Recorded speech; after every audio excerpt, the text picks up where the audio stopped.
แม่นปล่อยว่ากูเมากูขี้เหล้ากูมักเมาอยู่ในโฉมปล่อยเอากูเมื่อในโฉมกูเมาแล้วเอากูเมื่อในโฉมเพชรเมาแล้วเด้อเพชรใจละ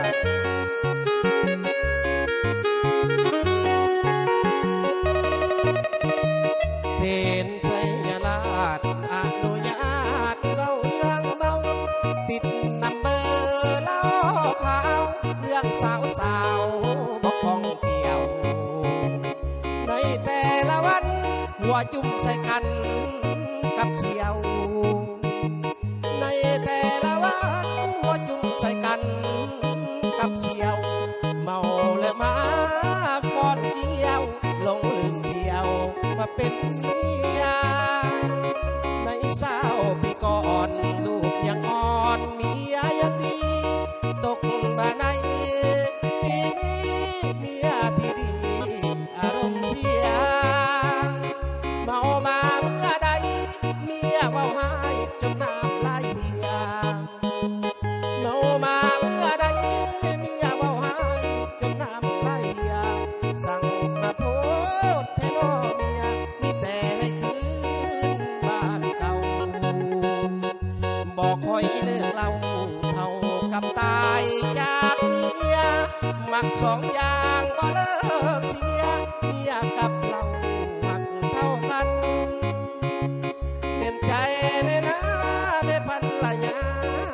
เจ้าเก่าเห็นใจเลยนะแม่พันละยาเจ้าเก่าปล่อยให้อายนี่เมาและขอให้เจ้าดูแลเทนไสยราชบ่ได้ประมาทคำสอนใจข้าอยากเลิกถอนแต่ถอนยากแต่แม่ขอเพียงสุดเจ้าอย่าเฮียนเมามันจะแก่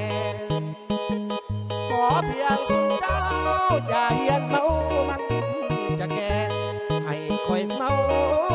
ตั้งแต่ให้ซุ้มเจ้าแก่เก็บคอยเมื่อเฮือนโอ้ยไผ่เนี่ยเมาแล้วสูมันเลิกบ่ได้ติดเหล้ากระดูกดำเลยสูติดเหล้ากันซ้ำกันกับติดเมียโอ้ยช่วยตัวไหนเอากูเมื่อนี่เถอะไว้